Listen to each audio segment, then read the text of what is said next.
Good morning, good afternoon, or good night, and welcome to Command Power, the show where we discuss all things Magic the Gathering with a focus on Commander. And today we have a spicy new deck tech for you guys. It is Ayesha Tanaka Armorer, the new commander from the Legends Retold section of Dominaria United. Ever since she was spoiled, she has drawn my attention. I feel like she is kinda underrated at the moment and flying under people's radar, but that second ability that gives her unblockability is really clutch on a Voltron commander. So just as a quick recap, she is a 3 colorless, 1 blue, 1 white, 2/4 legendary creature, human artificer, and when she attacks, look at the top 4 cards of your library. You may put any number of artifact cards with mana value less than or equal to her power from among them onto the battlefield tapped.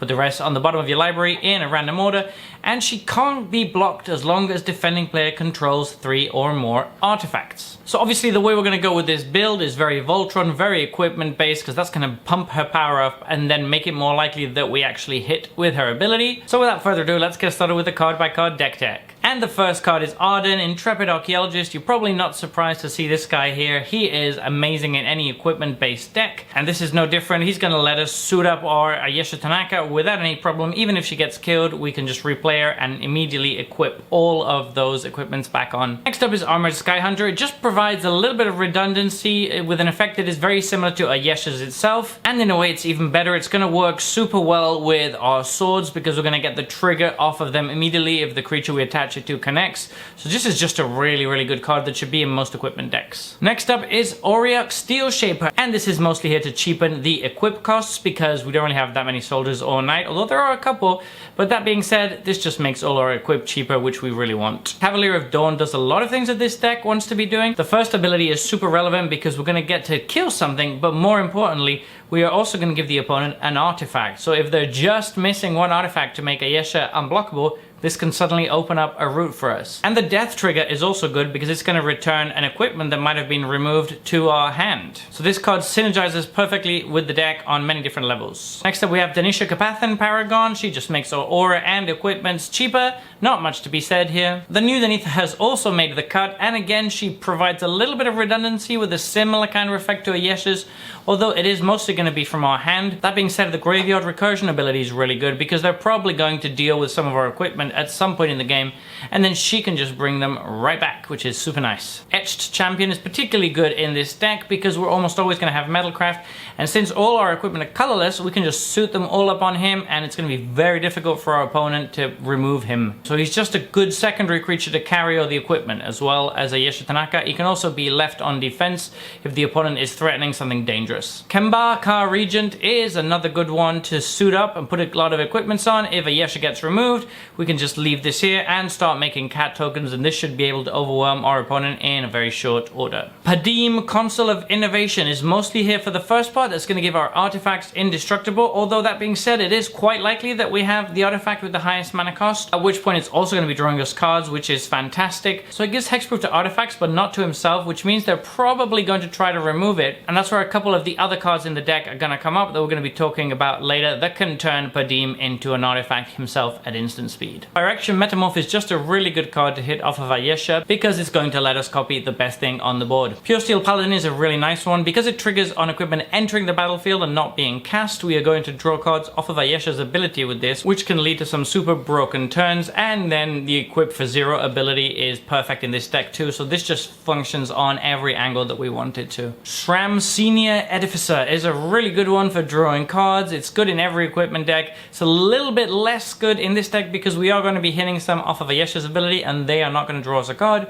but for most of the time we're still going to be casting them, and this card is just fantastic. Stonehewer Giant carries equipment pretty well due to its vigilance, and it also gets to search up an equipment from our deck and put it straight onto the battlefield attached to a creature we control, which can lead to some absolute blowouts when the opponent doesn't block, although they'll almost always block all of your creatures when you have this in play. Tajnar Swordsmith is one we talked about in our underplayed white cards list. I just wanted to put it in here because I stand by this card. I think it's decent. Yes, it's a bit slow, but it's always good to have a bit more redundancy and more tutor effects, and this does the job quite nicely. Thieving Skydiver is a really nice one because it just straight up steals an artifact from your opponent, and it's going to do it permanently. It doesn't return it at the end of turn or anything like that. So this is just great if they have a Soul Ring or anything. If they have an equipment, it's even better because we can just put it straight onto this guy, and then later on we can equip it onto Ayesha or something else if we need to. And for our artifacts, first up, we're just quickly talking about all of our mana rocks. Soul Ring, Guardian Idol, Thought Vessel, Arcane Signet, Fell War Stone, Talisman of Progress, Mind Stone, and Azorius Signet.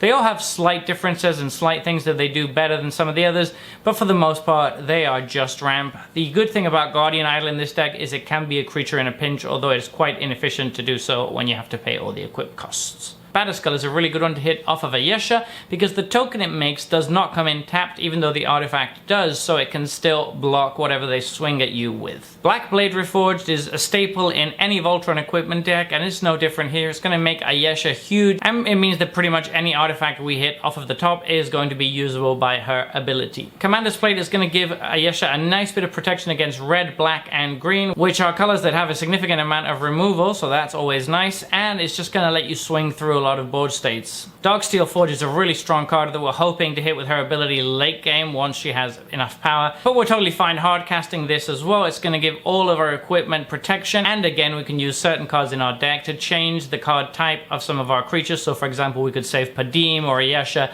by turning them into an artifact at instant speed. Next up we have Forebear's Blade, which is going to give Vigilance and Trample, two stats that we definitely need in this kind of deck. The +3 to the attack is the main reason we're playing it, because we want to get as much attack boost as possible on Ayesha, and then the fact that it equips to something when the creature that's carrying it dies is just a nice little added bonus. Genesis Chamber is one of the spicy cards in the deck. It's in here to mess with our opponents. We're not going to be making that many creatures in this deck, so it seems like an odd inclusion, except all the opponents are going to be getting those tokens every time they play a creature, and the tokens are artifacts. For some decks, this is going to be a problem because it's going to mean that we can just attack in and we're guaranteed to be unblockable. Next up is Grafted Wargear. It gives +3/+2, and if it becomes unattached, we're going to have to sacrifice the creature, but it equips for 0. We're not really too worried about that, seeing as the only way this backfires is if they wipe our equipment board or if they specifically use a removal on this. In the first of those cases, we've got bigger problems anyway than sacrificing Ayesha, and in the second of those cases, they've wasted a removal on this artifact. So yeah, our commander dies, but the stat boost for free is way worth it. Hammer of Nazan is a staple in any sort of equipment decks, and it's definitely really good here. So anytime an equipment from Ayesha comes into play, it's just going to immediately equip onto a creature we control. And then it's also going to make her indestructible, which of course is very nice as well. Haunted Plate Mail is an unusual one. It gives a really good stat boost, which is nice. But it's great because if we don't have anything else going on, and in this deck that's quite likely because we don't have that many creatures, we can just activate it for 0 and then attack in with it. We can equip something to it and swing in, and it doesn't cost us anything. It's a nice little card. And we're moving on to the cards that help us change things into artifacts. The first thing is Liquid Metal Coating. This can help us with Padim, gives anything hexproof at instant speed, and with Darksteel Forge, it can let anything get indestructible at instant speed. But the other good thing, and the other reason it's here, is to turn our opponent's things into artifacts to make Ayesha indestructible. If they're sitting there with 2 artifacts and think they're safe, suddenly you can play this and tap to turn their land into an artifact, and boom, Ayesha can just get through unblocked and they're in serious trouble. Liquid Metal Torque is in many ways a better version of Liquid Metal Coating because it also doubles up as a mana rock, so it's not dead when we don't have any of those combinations that we just talked about. Loxodon Warhammer is a classic, and it's going to be very good in this deck. It's going to give us a nice little bit of evasion and lifelink so that we can pad our life total after we swing for the win. Masterwork of Ingenuity is a great one in any equipment deck, and this is no different. It's also a really good one to hit off of Ayesha because we're almost always going to be able to use it with her ability, seeing as it only costs 1 mana. Dental Cyst I really like in this deck. We have a lot of artifacts, so this is going to be quite big, and the living weapon means that the token comes in untapped, so that gives us a nice bit of defense, and then when we put it on Ayesha, it's going to give a big stat boost. Really like it. Plate Armor has always been a pet card of mine since it was released in Forgotten Realms, and in this deck it's going to pull in a lot of work, giving +3/+3 usually for 0 mana equip,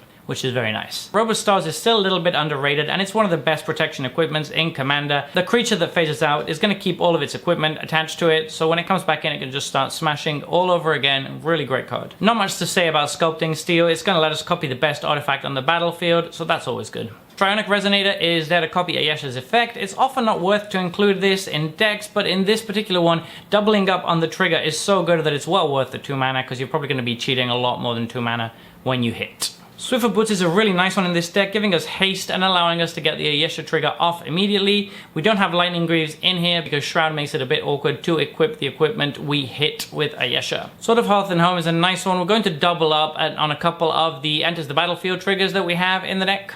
And Ramping is always nice, but we're basically just playing it mostly for the protection. Sword of Sinew and Steel, the Artifact Destroy ability comes up a lot, and of course the protection, again, from red and black is very relevant. Sword of Truth and Justice is quite nice because it's going to let us build up another creature if we want to with the +1/+1 counters, and not only Ayesha. And then we have an offer you can't refuse, just the usual counterspell for protection. For just 1 mana, you can save your team from a nasty surprise. Counterspell is just a stable catch-all answer. Dispatch is particularly good in this deck because we're always going to have Metalcraft, which makes it a 1-mana exile creature with no downside. Flawless Maneuver is a great way to protect our commander and our board from unwanted board wipes. Fumble is a really nice one, which I really enjoy. You're going to return a creature to its owner's hand, and then you're going to get all the aura and equipment attached to it. So this kind of gives us protection against other Voltron decks.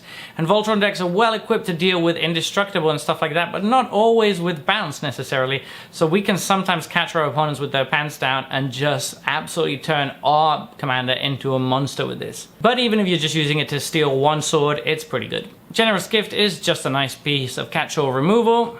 Grip of Phyresis is just a nice one to get an equipment from our opponent, and of course it then lets us create a creature as well, so we can immediately use it the next turn. Reality Heist is going to be really good because it's almost always going to cost just 2 blue, and we're almost always going to be able to hit 2 artifacts off the top 7 cards of our library, so that is really good. Swan Song is just a nice little bit of catch-all removal. Swords to Plowshares is one of the best pieces of removal in the format, so it's just a good way to answer creatures. Open the Armory is just a nice little tutor for equipments. Supreme Verdict is just a nice option to have if we ever do get overrun by our opponents. Mantle of the Ancients is a nice little bit of insurance in case we get all of our artifacts destroyed for some reason, and it also can just serve as a pump spell to go for lethal if we don't have anything in the graveyard. Sigarda's Aid is really nice to surprise our opponent with some end of turn equipment, and then the fact that it auto-equips is of course really important in this deck.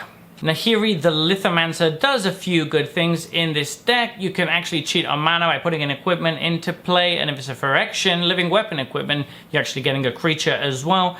You can also just make a token that can carry the equipments that you're playing. It's all fun, and if you ever get to go off and play the ultimate, then that's awesome. And we're onto the lands. We have Academy Ruins to recur the equipment that get killed by our opponent. The fact that it puts them on top of the library is super good with Ayesha Tanaka because then we can just play them. Blinkmoth Nexus is a nice one that can animate itself to carry equipment. Buried Ruin is going to return an artifact from our graveyard. Always nice to have a bit of recursion. Inventor's Fair I really like in any artifact-based deck, and this is no different. It's going to add mana, but then it's also going to gain us a life every turn, and then late game we could just search it to find any artifact card and put it into our hand. That is just so much value on a utility land. Moorland Horde can recycle those useless creatures from the graveyard and turn them into 1/1 flyers that can carry weapons very well. And Sejiri's Shelter is there to give a little bit of protection for our commander or any of our other creatures when it's targeted by removal. Glasspool Mimic is always nice to have in any blue deck, and in this one it's particularly good at copying something like Pure Steel Paladin to double up on the card draw. And we've included 5 artifact lands in this deck just because they synergize so well with Ayesha. We can put them into play, and it makes it that little bit more likely that we hit something with her ability. Alright, well there you have it. This has been our Ayesha Tanaka deck. Would you build this differently? Please let us know in the comments below. I read every comment and respond to all of them too. And if you enjoyed this video, don't forget to click like and subscribe. It really means the world to me as I'm trying to grow the channel right now, and I appreciate your help so much. And until next time, take care.